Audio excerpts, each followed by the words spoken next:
What is up, YouTube? Jujutsu Kaisen is back from its hiatus, and we got another banger. So, how the chapter begins is with our boy, our encyclopedic Kusakabe, using the new shadow style simple domain Evening Moon. It's a sword drawing technique that surprises Sukuna because he's wondering why Kusakabe is using this technique against him, seeing that Sukuna can send slashes flying his way. So he doesn't really understand why Kusakabe used that on him. And this is when we learn a little bit more about simple domain. A simple domain can be used against domain expansions because it eliminates the sure hit effect, but they don't neutralize curse techniques. And that is why it's called a simple domain. And as we see, Sukuna ends up sending slashes toward Kusakabe's way. But Kusakabe actually brushes them off using his katana. He thinks that inside his domain, his curse energy output is amplified while he weakens Sukuna's curse technique, which is freaking nuts. Kusakabe also adds in his automated system, which makes him capable of attacking whatever enters his domain. Even Sukuna gives him praise, saying that his reflexes are bad. Kusakabe's automated system is akin to Goku's Ultra Instinct technique, so he just moves on pure natural instinct. And Kusakabe has been dealing with Sukuna flashes by reading the spark of Sukuna's curse energy, his motion, intuition at the same time. So he's using all that to block Sukuna's slashes. His domain further eases this work. But just as he was boasting his technique for surviving slashes by reading Sukuna's motion, he was suddenly hit with another set of slashes, which he was barely able to dodge. He realized that Sukuna had activated his curse technique with no motion at all, which is nuts. Kusakabe suspects that he is getting ready to use the world-cutting dismantle. We once again see an interview style flashback where everybody praises Kusakabe. Naname calls him an expert swordsman with a wide variety of techniques, while Meimei says that Kusakabe is a useful man who can adjust to any situation. She also thinks that it's impressive that a guy with no curse technique is able to go as far as he has. Gojo praises Kusakabe for having the simple domain as his trump card. Gojo says that a lot of beginners must create binding vows to form a simple domain. But Kusakabe can establish a simple domain without any binding vows. That is crazy. Miwi binding vow to activate her simple domain is that both of her feet must be planted and grounded, or else it will deactivate her simple domain. And we know that Miwa was trained by Kusakabe himself, so it's no wonder that she can use simple domain without a curse technique. But the problem is she has to plant her feet for it to work. That's when Kusakabe senses that Sukuna is about to expand his target of curse technique to the world-cutting dismantle, and he immediately expands the range of his simple domain.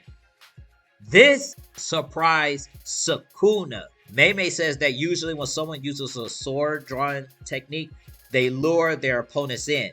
However, Kusakabe extends the range of his simple domain and gets the opponent inside his range. He can attack whoever enters his domain automatically, like we said earlier about Ultra Instinct. She also says that he is the type of sorcerer that she would bring to a deserted island.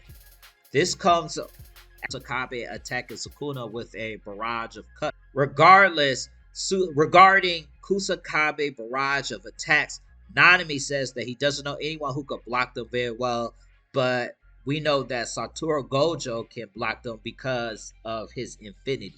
So that's all, like the only person that can block them. But we see that even though he slashes Sukuna with a numerous of attacks, his katana ends up breaking. But that doesn't stop Kusakabe from attacking Sukuna. He just removes his overcard and he just starts throwing punches instead of his katana. And he ends up sending Sukuna flying with his kick, and then he chases after him. He thinks about why is he trying so hard against Sukuna, because this isn't like Kusakabe, and he says that he realized that he is indebted to Principal Yaga. And the reason why he's indebted to Yaga is that Yaga created a corpse that resembled his nephew who died.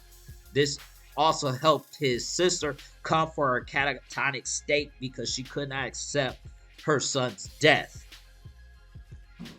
That is when we see Gojo, Nanami, and Meme saying that Kusakabe is the strongest grade 1 sorcerer because he is super kind, which is like a really weird thing to say, that he's so kind that he's the strongest, but it's just that he has a kind heart and he's really, really strong. And then we see that Kusakabe is looking like Gojo somewhat. It's not the full pose, but he's looking somewhat like Gojo when he was doing the Honor One pose. And he's trying to convince himself, he's telling himself not to overthink everything and that all the other sorcerers put their lives on the line. So he should put his life on the line too. So that's when he uses the Hazy Moon technique from the new Shadow style.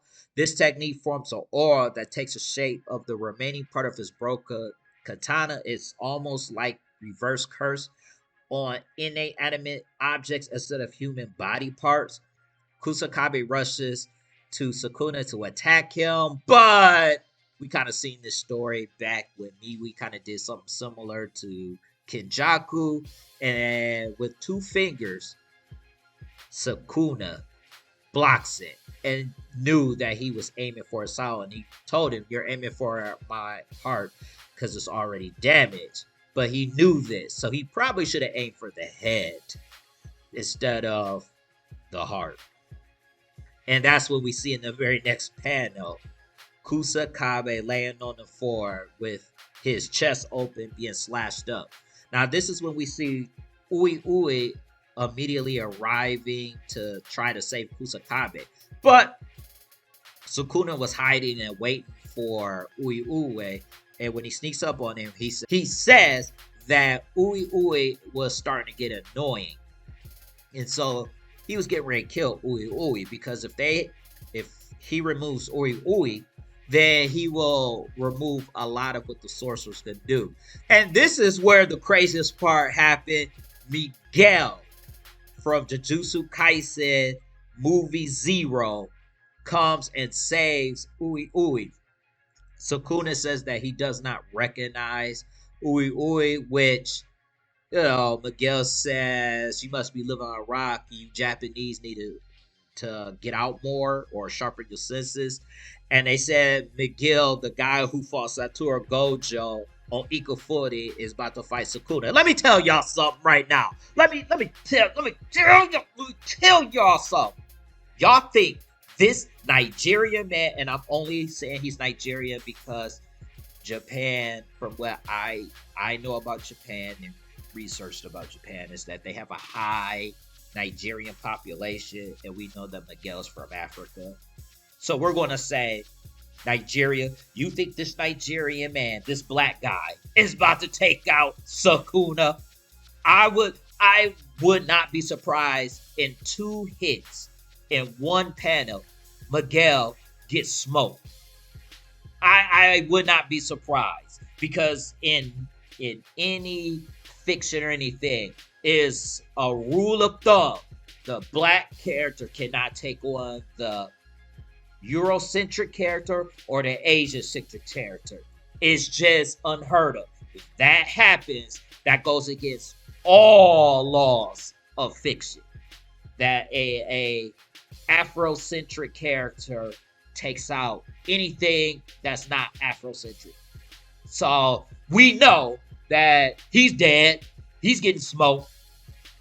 Like I said, I think this is going to be the shortest fight in history. I'll be surprised if Gege make this longer, but I doubt that he's gonna make this longer. You must be crazy. But let me know what you the comment section what you guys think. If you disagree with what I said about Miguel, I will be happy to debate anybody about this. I will be happy to debate anyone because I know the rules of thumb in fiction. I know the rules of thumb. But hit that, get to subscribe to the channel, and I will catch you guys on the next one. Peace out, y'all.